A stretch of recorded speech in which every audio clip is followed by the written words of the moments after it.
Y98, KYKY FM and HD1 St. Louis. Normally on the Metro Show, I have Theresa Carrington from the Blessing Basket Project on in December, right before right before Christmas, and usually right after Black Friday and just before Christmas, and pushing these baskets and all of these other wonderful wares that she sells as last-minute Christmas gifts. But this year, it's a little early. Here it is, middle of October, and on the Metro Show this morning, joining me is the CEO and founder of the Blessing Basket Project, Theresa Carrington. Good morning. Good morning. It's great to be with you this morning. It's so great to have you back. And my name is Tim Burt, and this is the Metro Show. And this morning, if you're not familiar with the Blessing Basket Project, grab a cup of coffee and sit down and listen to this story, because it is absolutely enthralling and fascinating. The Blessing Basket Project has been around for how long now? We will celebrate a decade next April. Wow. So 10 years. I was a tall blonde supermodel when I started this. And, well, I'm glad this is radio, because I'm no longer a tall blonde supermodel. That's okay. It happens to all of us, as was I. The Blessing Basket Project, and I should say that sitting around the studio this morning, as Theresa always does when she comes in, this is, I think, our third or fourth time together, she brings in baskets, handmade baskets from various parts of the world, mostly in Africa, I believe.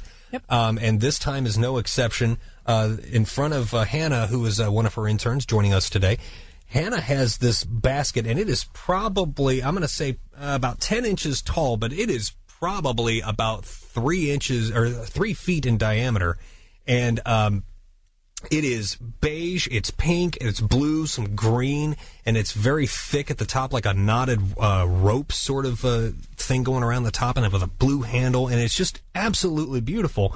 And this is made by hand, and that particular basket is made where? That was in... do we know that? Yeah. That was in Ghana? Okay.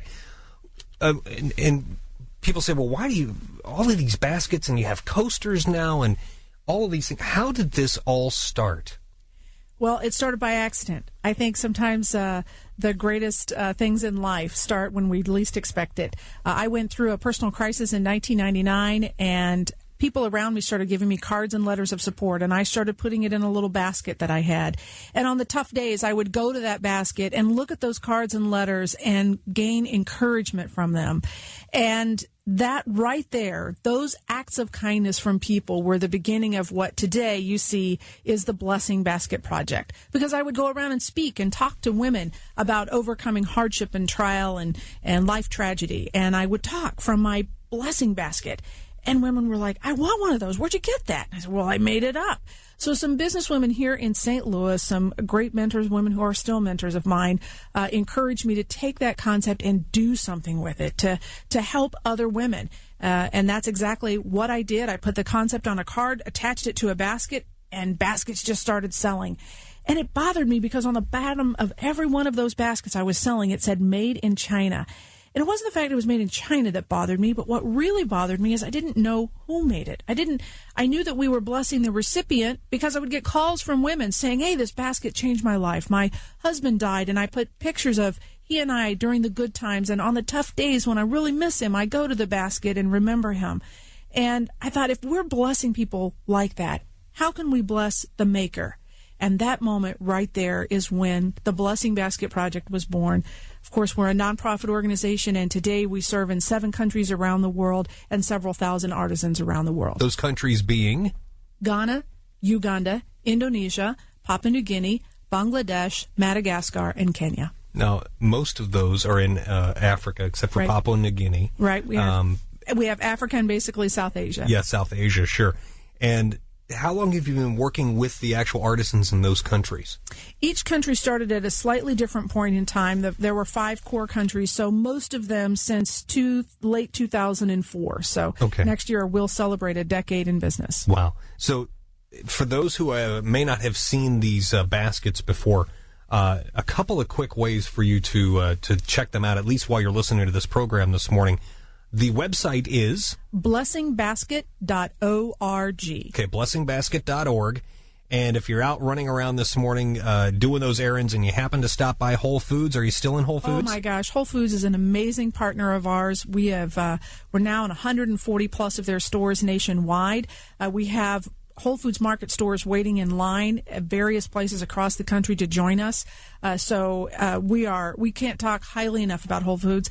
I just helped Whole Foods Market on Brentwood celebrate 12 years at that location, and I was going over some numbers there. Do you know that store has bought almost 9,000 baskets after being with us for about 10 years, and they've given back to the organization over $65,000 because many Whole Foods Market stores give their profits right back to us, which we then use to go build schools and dig wells and help provide the working capital we need to go get even more baskets. And St. Louis did that. I've always said that St. Louis created the perfect storm to create this organization. We're a social enterprise. We were one of the first in the greater St. Louis area, and we have helped mentor a lot of social enterprises behind us.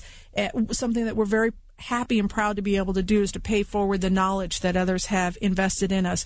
But we certainly wouldn't be where we are today without the help of Whole Foods Market and, frankly, St. Louisans, who have made the purchases not only from our website but from Whole Foods and other retailers throughout the greater St. Louis area. We will talk about your actual production process, which actually involves other people in St. Louis, not just actually the artisans who make the baskets over in those 7 countries that you listed earlier. But we'll talk about them in just a minute. But I want to give the website again, blessingbasket.org. Blessingbasket.org. You can see some absolutely fascinating and beautiful baskets on that website right now, and you can buy them off the website too, right? Absolutely. Okay. We encourage people to do that. Let's talk about the process of how the baskets are made. I know there's a lot that goes into it, and each country I think is different. Yep, it is. But let's take the path of least resistance here, the easiest country for you to get a basket made. All right. So I happen to have a basket from Bangladesh sitting beside me here. So we're going to talk a little bit about Bangladesh. Let's also talk real briefly about what makes Blessing Basket different. We are not the only organization in the world to think of using a handicraft to get a person out of poverty, which is our mission, is poverty eradication. What is different about what we do is that we pay our artisan more than anyone in the world, period. We are resetting what is known as fair trade in many of the regions in which we serve. Yeah, fair trade, I just want to jump in real quick. A lot of people talk about fair trade, and you hear fair trade, fair use, and all this other stuff. You are literally, almost single-handedly, resetting the bar as to what fair trade truly is and what people can actually get paid. That is exactly right. We have what we call a prosperity wages model, one that we developed, which guarantees the artisans at least 2.5 times fair trade. And in Bangladesh, this is a great example where when we entered the market there, the artisans that we work with today were making the U.S. equivalent of $1 per basket. The Blessing Basket Project, for that exact same basket, pays the artisan the U.S. equivalent of $12. And when you take a person and you jack their income like that, amazing things happen.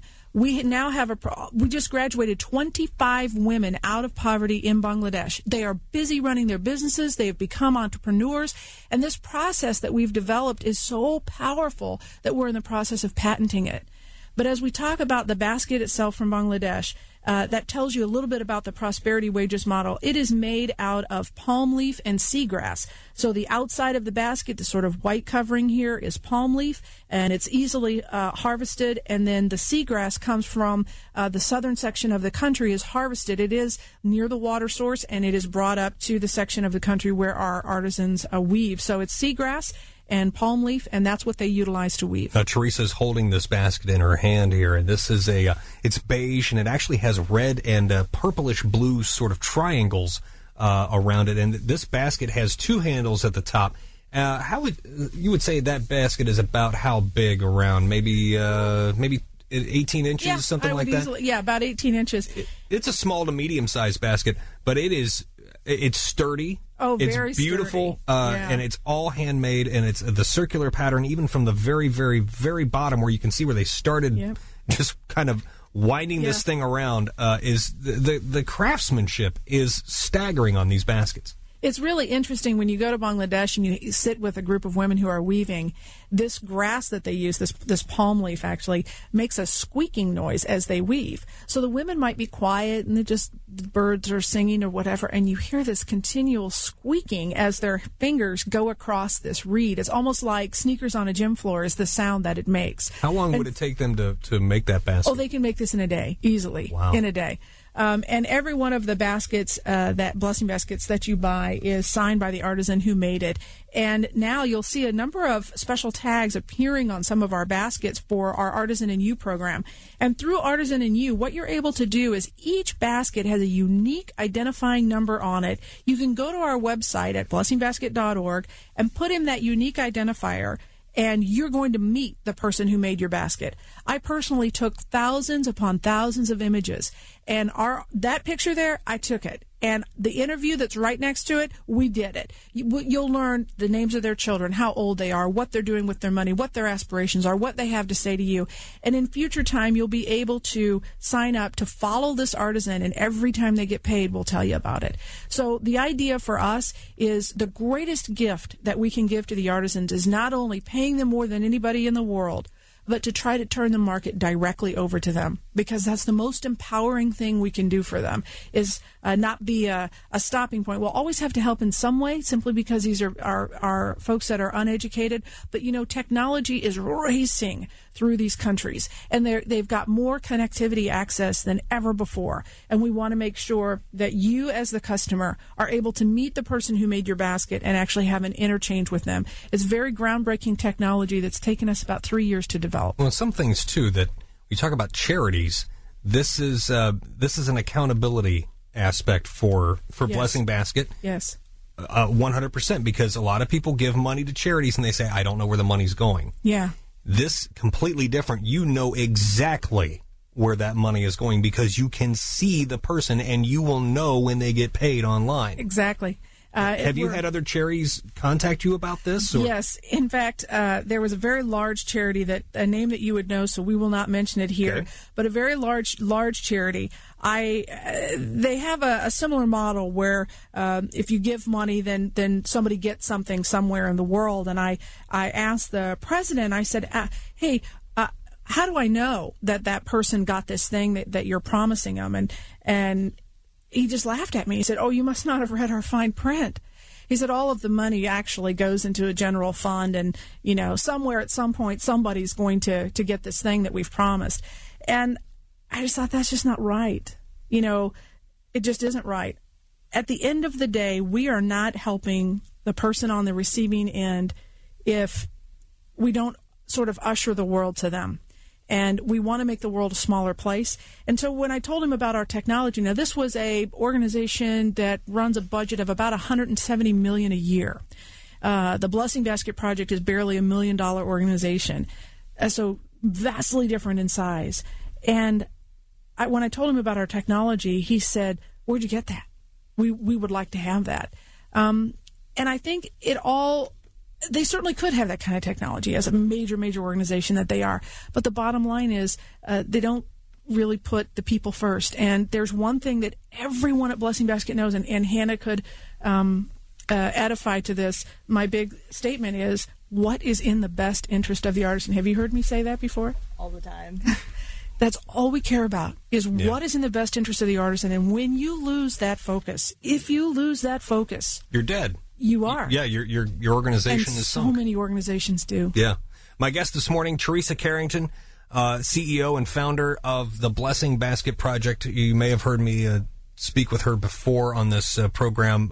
Normally it's in December, but here we are mid-October, so it's a little odd because normally there's snow on the ground, and we're talking about, hey, last-minute Christmas gifts, don't forget. Exactly. And you know what? First time we spoke, I literally went to Whole Foods and I bought 4 baskets and I gave them as gifts, and it was the coolest thing. I'll tell you, as a consumer, giving this gift to someone, the coolest thing is actually the story you get to tell as the giver about how these baskets are made. Say, look at the little tag there on the bottom. See, this basket comes from such and such country, and the looks on the faces of the people that you're giving them to, they're just fascinated. Yeah. They're, totally enthralled. Yeah, it really is. Really is. Blessingbasket.org is the website. Blessingbasket.org. If you're just getting up, go there now. You know what? I know a lot of people sit there in bed on their smartphones or their tablets, and they're like, what am I tired of looking at Facebook? Here's something else, something cool to look at on this Sunday morning. Blessingbasket.org, and you can actually buy baskets online. Now, you had mentioned the tags in the baskets. Now, the last time that you were here, and I don't think this has changed, but you were having a group or an organization over in Southern Illinois that put the tags on the baskets. Right. So the Blessing Basket Project, all baskets are tagged by adults with disabilities from a sheltered workshop over in Granite City, Illinois, called New Opportunities. And the Blessing Basket, that's just true to who we are in terms of we want to make sure that everything we do creates a ripple effect. We could have had anybody put on those tags. We could have had volunteers put on the tags. Could have had, frankly, a factory put on the tags. But in terms of assembling them, the little spongy thing comes from one location, the paper tag comes from another location, and then the UPC code comes from a third location. And the folks over at New Opportunities assemble those for us. The same thing goes for where we're located. We're located right next to the Science Center in the Paraquad building over on Oakland. We could be writing a rent check to anybody, but we chose to rent from another nonprofit organization because we know that by paying them rent, we are enabling them to do what they do, smarter, better, faster. So at the Blessing Basket Project, every decision we make, from those people that we partner with, our vendors, the way the baskets are tagged, the building that we chose, who we're paying our rent check to, we're always looking, how can we create the biggest impact? It's also where we decide to serve. For example, we serve in Madagascar, and that is at the request of the Missouri Botanical Garden. We could have chosen to do poverty reduction in Madagascar anywhere, but we chose to do it right next to the forest that MBG was working so hard to save. And as a result of the economic prosperity we've brought to that village, they are able to do a better job of forest conservation there. So everything we do, that's our mantra. What is in the best interest of the artisans, and how can we create the biggest ripple effect with the decisions that we make every day? Well, this is a woman, if you're just joining us, who has made a ripple effect that is absolutely massive. Her name is Theresa Carrington, CEO of Blessing Basket Project. The website is blessingbasket.org, and now, when you initially contacted me on your annual email to me and said, "Hey, can I come back on the Metro show?" Of course you can. We're so grateful. Well, I'm so glad you were able to carve time out because you're traveling to all of these places. Yes, that's true. But here's the thing. You're normally on in December, but here we are in mid-October, and there's a reason you're on mid-October. That's right. Because give us the details. Is it next weekend? So it's going to be October the 19th is our 8th annual Blessing Basket Warehouse Sale, and it has become a destination event for a lot of people. It is a time of year that we get rid of parts and pieces of sets of baskets that have come in, also baskets that weren't quite perfect enough to send out, and I've brought a couple of those today. Most people cannot tell why it is a second. They can't tell why we have put it in the sale. So it looks just like any other basket. Some of them, there's a real obvious reason. Maybe a handle is broken in shipment or that kind of thing. But this year, also for the first time, we are bringing in brand new items that have never before been seen through Blessing Basket. Now, before you go any further, now are these items that you commissioned to have made? Yes. Okay, yes, so absolutely, they come from our Blessing Basket artisans. So in some cases, so like this particular basket right here. Now, what do you call this that you're holding? This is a tray. Okay. And do you know the reason that we decided to bring in this colorful tray from Uganda is last year at the checkout stands, we had a simple tray basket that had been sent to us as a sample from Uganda. People all day long tried to buy it. And we were like, no, it's the only one. You can't sell it. You can't sell it. You can't sell that. So we thought, hey, you know what? For this year's sale, we're going to bring some in. So for years, you guys have been coming to the sale and you've been trying to buy these big clothes hamper baskets. I've had to stop. I don't know how many people. They come behind the lines and they grab this basket and start walking. Hey, that was a sample. It's not for sale. So we decided, hey, let's bring it in. Sure. So this year at the sale, we have a number of brand new products that we're selling just exclusively at the sale. You cannot get them anywhere else. And we want St. Louis to tell us, what do they like? What do they not like? And then let's see if we can bring that in as part of the regular Blessing Basket line later on. Now, that multicolored tray that you were just holding from Uganda is made from what?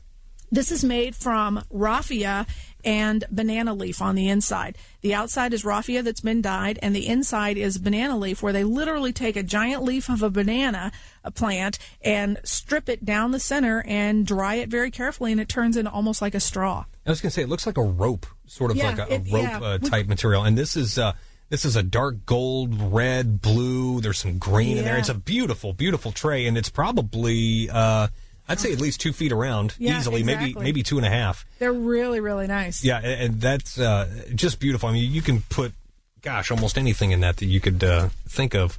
And that particular tray would sell for how much, Blessing Basket? Gotta go. If you go to our Facebook page, I think the prices are there. I think this is $25. Okay. Yeah. Okay.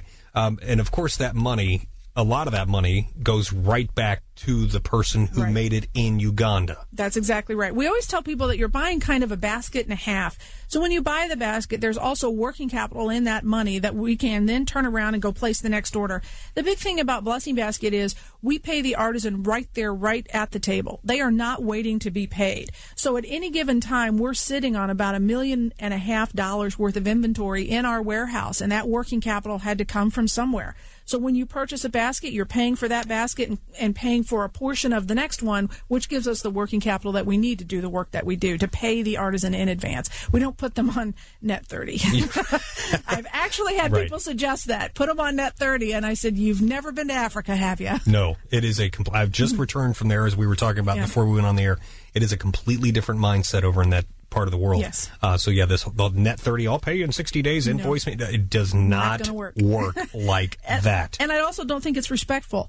Blessing Basket takes the respect of the artisan extremely seriously in terms of not only the stories that we tell about them, how we utilize their images, and most importantly, how we pay them. You've delivered the product, you're going to get paid right at the table. The beautiful thing about Blessing Basket Project, which I've known Theresa now for probably 3 years, this is a completely transparent, upfront organization. Right. There's nothing hidden. That's right. I mean, you know exactly where your money's going. You see the person who made the basket, and you know that person gets paid. And now you have the software that will allow me, if I bought a basket, to see when the person who made the basket gets paid. Right. I'm so excited about it. It's taken years to build that. You can't be more transparent than that. But this weekend, this coming Saturday, you have the warehouse sale, which we briefly touched on, and Hannah, the intern, is here, your intern, to talk about basically all of the things you're going to be trying to get rid of because it's just sitting in the warehouse and you got to get rid of it. Hannah, now you were talking about there's a social, you're in charge of the social media sort of side, right? Yeah. Okay, get right up on that microphone for me. Okay, there you go. Sure. So talk about your relationship real quick with Blessing Basket. What do you do for them? I basically manage like their Facebook and their Twitter, and I think we have a Tumblr now, so I do that. And I basically go on. I've been talking a lot about the warehouse sale. Anytime they have a new thing that they're doing, they want me to talk about it. I basically just do whatever. So you're just in charge of the social media aspect. Have you seen the audiences grow? I mean, have you seen more followers, more likes, more shares, things like that? Sometimes yes, sometimes no. Sure. Is it seasonal? Have you noticed that? I mean, in December you get more, and maybe in the summer it kind of dies down a little bit. I've actually only been with them since I think the middle of August, but it basically just depends on what the post is about. Sure. There tends to be some really weird trends on Facebook. I think our most popular post was a picture I posted of a chicken. Oh, well, there you go. That's true. Okay. Yeah. And there's nothing wrong with that. Now, the warehouse sale, you are involved with this. How? You have some critical role in this, if I understand, right? That's right. A little bit, yeah. I've every Friday, and I actually feel bad I forgot to do it last Friday, but every Friday I've kind of been going on and posting pictures of the new items, like the tray that you talked about and the little placemat under it. Mm-hmm. I've been posting pictures of those and just talking about what they are, promoting the warehouse sale. And then at the warehouse sale, Hannah's going to be playing an important role with the code word. Tell them a little bit about that. Oh, yeah. So we decided that it'd be a cool idea if, I think, the weekend before the sale or, the week of the sale, whatever, I'm going to post a code word on Twitter and Facebook. And I'm not sure which person it is that is going to get this thing. Yet we haven't discussed it. But if you come to the warehouse sale and you find me, I'll be wearing some kind of hat or thing. I'll post it on Facebook. If you come to me and say this code word, you may or may not get some kind of gift. I think we were talking about a little statue from Kenya or maybe some other basket type things. So there is an inherent value if you know this code word and you are able to find Hannah wearing some sort of odd paraphernalia, maybe a brightly colored shirt, a goofy hat, who knows what. Maybe could be anything. We might make her wear Groucho Marx glasses. I'm not sure. Because she is an intern. I mean, come on. You've got to give her a little hard time. Exactly. Got to earn your keep around here. That's exactly. So if you find Hannah at the warehouse sale, you're probably going to get something really cool. It's probably first come, first served, I would imagine. This is sort of a race thing. I think she's going to list a number of a person to find her at the warehouse sale. It'll be a little bit like, finding Where's Waldo. So as soon as somebody finds Hannah, all the details will be posted on our Facebook page, as well as a picture of some of the items that Hannah's going to be giving away. They're things that I have personally picked up on my travels, so they're literally coming out of my office, things that I look at every day that I've brought back. But we're going to go ahead and give those up to thank folks for coming to the sale. And, of course, the hours of the sale are 9 a.m. to 2 p.m. But remember, that 9 o'clock hour, if you want to get the best selection, you want to be there at 9 o'clock. But from 9 to 10, it's a $5 donation to get in. General hours are 10 a.m. to 2 p.m. So from 9 a.m. to 10 a.m. to get past the threshold, it's a $5 donation to the organization. We call that our early bird sale. And then from 10 a.m. to 2 p.m., general public, you're welcome. No cost, obviously, to get in. The organization literally has over 4,000 items that are going to be available for sale. Some of these are brand new items, like what we've talked about a little bit here today, are baskets that need a little bit of TLC. Most of the time you can't even tell. Really unusual sale for us. And I want to give a big ups to PWA, the Professional Women's Association here in St. Louis. That organization volunteered to help us put on this year's event. The event has grown so large. We literally last year had 400 visitors. It's gotten very, very large. So PWA has stepped in, a team of volunteers. Mary and her team are helping us put it on, and we could not do it without their help. So we're very grateful. And the warehouse sale is going to be where? It is at our world headquarters at 5234 Oakland Avenue, literally just west of the Science Center. Just west of the Science Center. You said you're in the Paraquad building. I know That's exactly right. where that is. is. Yeah, exactly. Okay. So Paraquad has quite a large building there, and what most people don't realize is that they have a number of tenants that they rent space within that building to, and we are proudly among that group. Paraquad's a great organization. I've interviewed Paraquad on this show a number of years ago. A great organization. Very good folks. They're in the Paraquad building. All right, so 5234 Oakland Avenue, Saturday morning, next Saturday, 9 a.m. to 2 p.m. Now, if you want to be there from 9 to 10, which I highly suggest, because I would too. all the good stuff's going to walk out the door. It does. Between 9 and 10. The majority of our sales during 9 and 10 a.m. That's going to cost you $5 to get in, and that's a $5 donation to Blessing Basket Project. 10 a.m. to 2 p.m. is free. Not saying it's not, you can still go there, but boy, you really want to get the good stuff. Be there between 9 and 10. 5234 Oakland Avenue for the Blessing Basket Project. Big warehouse sale going on next Saturday morning. Theresa Carrington, my guest this morning on the Metro Show from the Blessing Basket Project, and we only have a couple minutes left. Hard to believe. Wow. But let's briefly, let's talk about your plans this time next year. Where do you want to be? How many more? You got any countries on the radar here that you want to get into? We always have countries standing in line. I have to tell you, we get contacted many times throughout a month, people wanting us to come to their particular country, their particular village. So we're always looking at expansion. However, we want to do it in partnership with other organizations. Again, Blessing Basket is about the ripple effect. We have now determined after a decade we can go just about anywhere and solve poverty in the lives of the people that we serve. And we want to do it in a way that enables other organizations to be smarter, better, faster at their job. So expansion is always a possibility. We hope to have made huge strides on our patent. We're patenting our processes of intaking artisans and the graduation model that we have developed. To date, Blessing Basket Project has graduated more than 100 people out of poverty. It's through a very formal ceremony, and it's a wonderful process and into entrepreneurship. So would love to see our patent, that is, we're already in application, but really it's too soon to say in a year that you would get a patent, but maybe we could be that lucky. We've been approached by 2 companies to do a documentary on the organization. I'd love to see that really well underway. And I'm in the process of writing a book, so I would love to be able to sit here a year from now and tell you that it's written and soon to be published. So Theresa Carrington, CEO and founder of Blessing Basket Project, one of my favorites to have here on the Metro Show. Right, always a pleasure. Always a pleasure. Much continued success to Blessing Basket Project. And don't forget the big sale Saturday morning, 9 to 2, 5234 Oakland at the Blessing Basket Project World Headquarters in the Paraquad building right next to the Science Center. $5 to get you in the door between 9 and 10, and 10 and 2 is free. But right. Boy, you're going to get a lot of great deals at the warehouse sale. And it is not too early to think about Christmas or Hanukkah or whatever it is you may celebrate. These make fantastic gifts. Great gifts. Yeah, they really do. Come back. I don't have to tell you this, but come back next year and give us an update, would you? Oh, I would just absolutely love it. It's our true privilege to be here. Thank you so much. Thank you. Hannah, thanks for joining us this morning. Oh, thank you. Good luck at the warehouse sale. And we want an update, okay? So let us know how it is. Absolutely. How it goes. Theresa Carrington and Hannah the intern, my guest this morning. My name is Tim Burt, and this has been The Metro Show. Y98, KYKY FM and HD1 St. Louis.